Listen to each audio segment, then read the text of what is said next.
अस्सलाम वालेकुम रहमतुल्लाहि बरकातो। नमस्कार। आज सोशल मीडिया के ज़रिए आज आप लोगों को जो आज जीडे में जो आज मीटिंग जो 4-5 दिन पहले नोटिस हो चुका था जीडे के मीटिंग के लिए। आज मीटिंग का मकसद जो था, आज गुलबर्गे के डेवलपमेंट्स को लेके और बजट को लेके बहुत सारे नए नए लेवर्स उसमें इम्प्लीमेंट करने के लिए, और जो इनलीगल जो प्रॉपर्टीज़ ना कई सालों से जीडे ऑफिस में पेंडिंग गिरे थे, वो प्रॉपर्टीज़ को भी आज क्लियर करने के लिए जो लोकल के साउथ के एमएलए आज हमारे क्यूपी फंक्शनल आज वो भी क्लियर करने के लिए आज एक टेबल पे रखा गया था मीटिंग में। हमारे जो कयूम अलीम पटेल साहब जो हमारे पार्टी के कारपोरेटर थे, आज उन्होंने कल जो कॉरपोरेशन का जो मेयर इलेक्शन हुआ है, उन्होंने हमारे पार्टी के खिलाफ बीजेपी के फेवर में जो आज एब्सेंट हो चुके उनको बीजेपी वाले उम्मीद दिए कि आपको 24 तारीख को जीडे मीटिंग हो रहा है, वो मीटिंग के अंदर आपका फंक्शनल का जो भी लिटिगेशन है हम क्लियर करेंगे बोल के आज बीजेपी के लीडर्स उनको हौसला दिए थे। आज हम जो हौसले को जो है जीडे ऑफिस का जो आज का मीटिंग था, आज हम लोग उसके खिलाफ जो आज जीडे ऑफिस के जीडे के अंदर जो बोर्ड में जो मेंबर्स होते हैं एमएलए एमएलसी लोकल के, तो हमारा ऑब्जेक्शन क्या था डीसी साहब से, जो 5 नॉमिनेटेड एमएलसी को जब गुलबर्गे का वोटर आईडी बना के गुलबर्गे के वासी बता के आज मेयर जो कल बीजेपी मेयर जीते ना, तो उसके खिलाफ था कि वो 5 लोगों को भी नोटिस सर्व करना था जीडे कमिश्नर। वो 5 लोगों को भी जीडे के मीटिंग के अंदर आने का मौका देना था। कहीं ना कहीं वो 5 लोगों को उस मीटिंग के अंदर कट करके आज जीडे वाले कमिश्नर जीडे के चेयरमैन जो है आज डीसी साहब और कई एमएलएज एमएलसी बैठ के आज वो मीटिंग सक्सेस करने के लिए जा रहे थे। मैं आज सुबह 11 बजे डीसी साहब को मिला हूँ। ये एक्ट लेके मैं कर्नाटक का जो 1987 का जो एक्ट है, ये एक्ट के अंदर क्लियर कट लिखा है। क्या बोले तो जब गुलबर्गे के वासी जो होते एमएलए एमएलसीज वो जीडे बोर्ड मीटिंग में वो लोगों को वहाँ पे परमिशन दिया जाता है।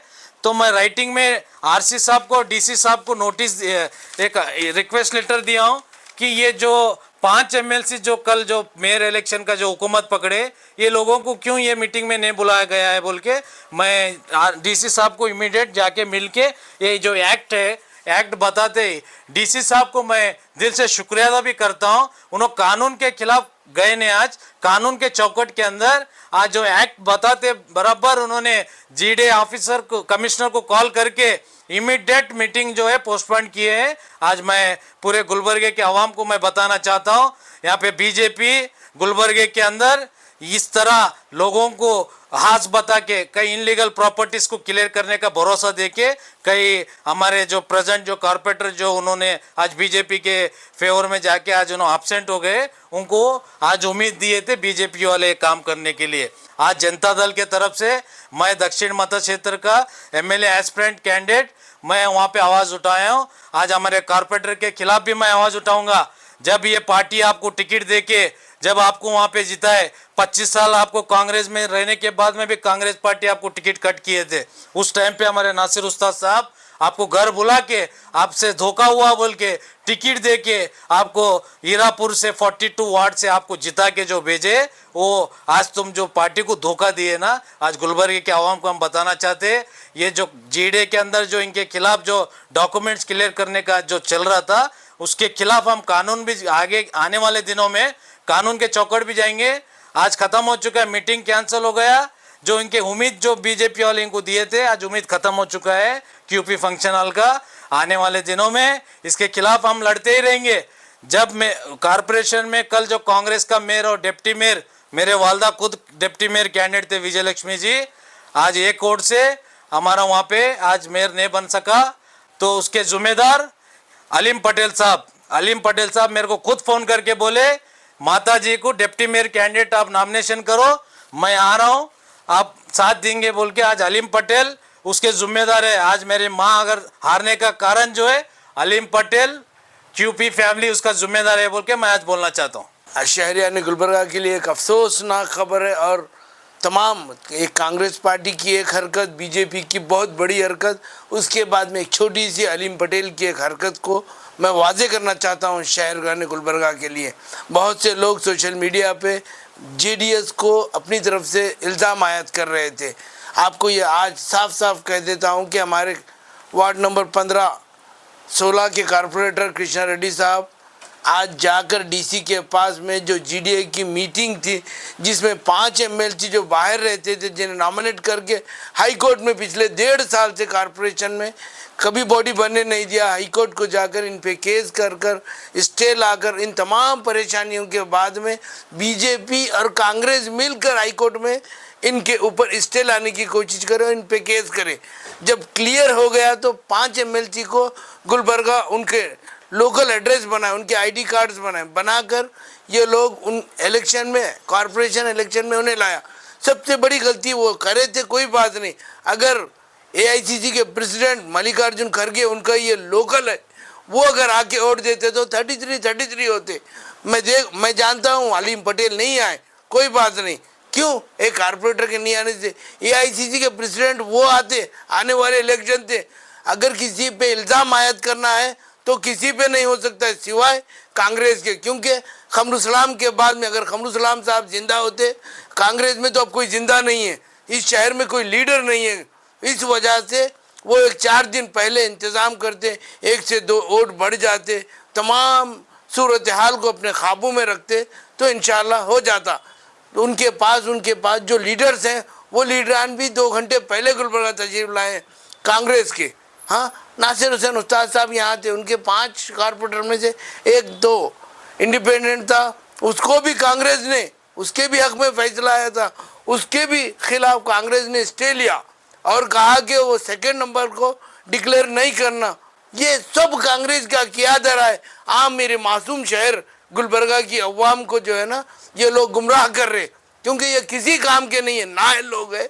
और आने वाले दिनों में जिस तरह अभी कृष्णा रेड्डी साहब कुछ देर पहले बताए आपको, जिस तरह जीडीए की मीटिंग में क्या पास किया जा रहा था, आज दूसरा दिन है अलीम पटेल गुलबर्गा से गायब है।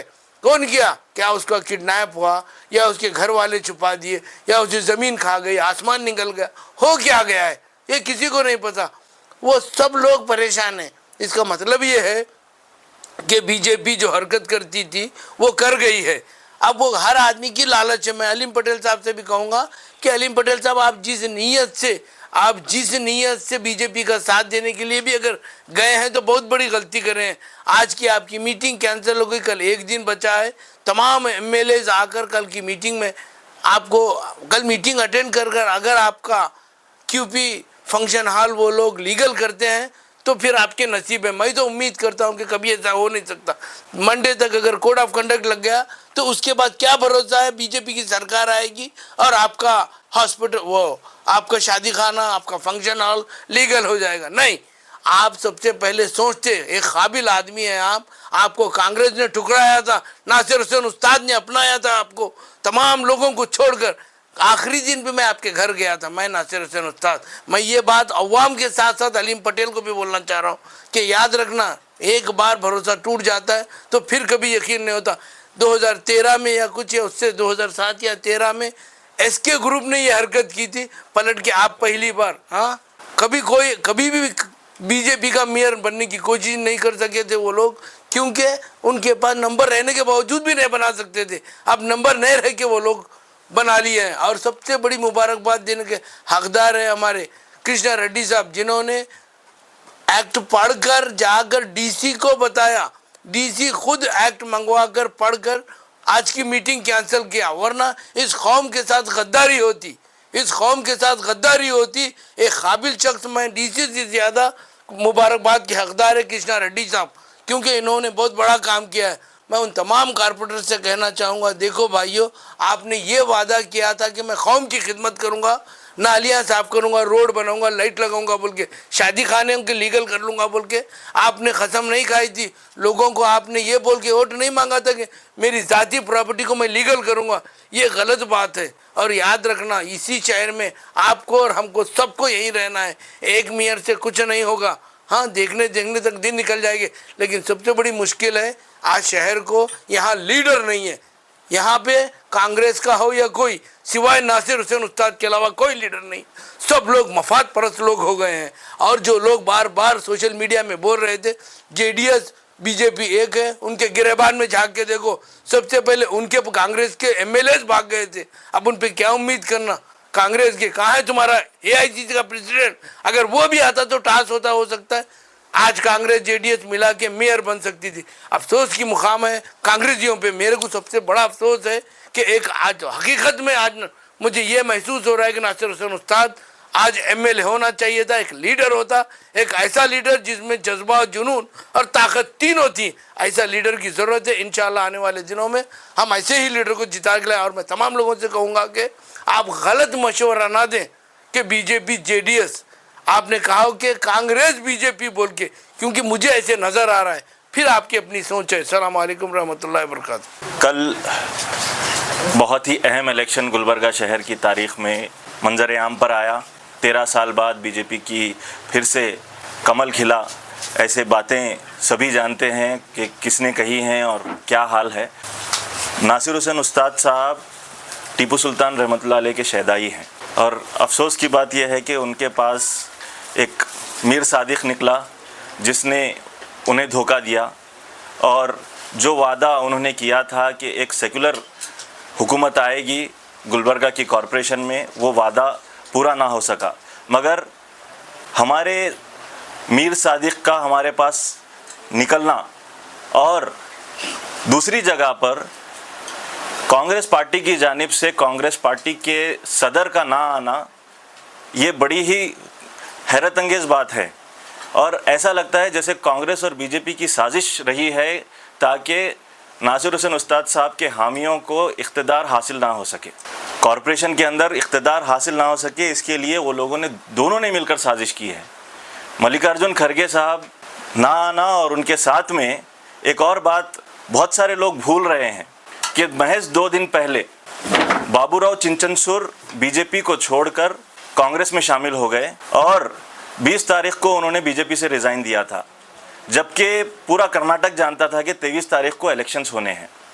और 23 तारीख के इलेक्शंस में अगर वो मौजूद रहते और कांग्रेस पार्टी में शामिल होने से पहले वो कांग्रेस की हिमायत में वोट डालने के लिए आगे रहते, तो शायद हम ये समझ सकते थे कि हमारा जो अलायंस है कांग्रेस के साथ में सेकुलरिज्म को बचाने की खातिर, वो कामयाब हो जाता।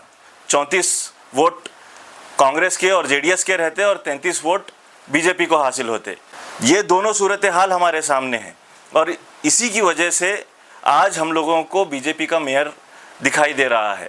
मैं बड़े ही अफसोस के साथ ये कहना चाहता हूँ कि जिस अंदाज में नुक्ताचीनी करने के लिए कुछ चंद कॉरपोरेटर्स और कुछ कांग्रेस के हामी नासिर हुसैन उस्ताद साहब की क़यादत के बारे में बोल रहे हैं, नासिर हुसैन उस्ताद साहब की क़यादत कल भी मजबूत थी और आज भी मजबूत है। मिल्लत के हक़ में वो हमेशा से खड़े हुए हैं। अगर वो चाहते तो 18 महीने पहले जब इलेक्शंस हो गए थे उसी वक्त बीजेपी का साथ देकर वो मेयर बना सकते थे। मुसलसल नासिर हुसैन उस्ताद साहब के हामियों को कॉरपोरेशन में इख्तिदार ना देने के लिए कांग्रेस और बीजेपी ने दोनों ने साजिशें की और 18 महीने तक रोके रखा। अचानक 1.5 दिन पहले ये फैसला आया कि कॉरपोरेशन इलेक्शन 23 तारीख को जो होने हैं उसके ऊपर स्टे नहीं लगेगा। हम लोग ये उम्मीद कर रहे थे, ये समझ रहे थे कि बार बार कांग्रेस के जो लीडर्स हैं, आला अहदेदार हैं, वो स्टे लेकर आ रहे हैं, जब भी इलेक्शंस डिक्लेयर हो रहे हैं उस पर स्टे लेकर आ रहे हैं। लेकिन अचानक से ये बात सामने आ गई कि अब मेयर इलेक्शन होने वाले हैं और इसके लिए कोई प्लानिंग ना कांग्रेस की तरफ से नज़र आई, ना ही कांग्रेस के बड़े जिम्मेदारों की तरफ से नज़र आई, बल्कि खुले हाथों से बीजेपी को तोहफा देने का काम कांग्रेस पार्टी ने किया। आप यहाँ पर ये देखिए कि कांग्रेस पार्टी के सदर का ना आना और अपने होम टाउन में ना आना, ये कितनी बड़ी आवाम के साथ में धोखाधड़ी है। मैं ये बात आप तमाम तर लोगों को कहना चाहता हूँ कि कांग्रेस ने जिस अंदाज में जेडीएस को धोखा दिया है उसी तरीके से अवाम उन्नास को भी धोखा दिया है। अगर वो आ जाते तो ये मुमकिन था कि हुकूमत कांग्रेस की और जेडीएस की बन जाती। साजिश के तहत नासिर हुसैन उस्ताद साहब के हामियों को और जेडीएस को इख्तिदार ना देने के लिए ये काम किया गया है। यही बात मैं तमाम तर अवाम उन्नास से कहना चाहता हूँ। बहुत बहुत शुक्रिया।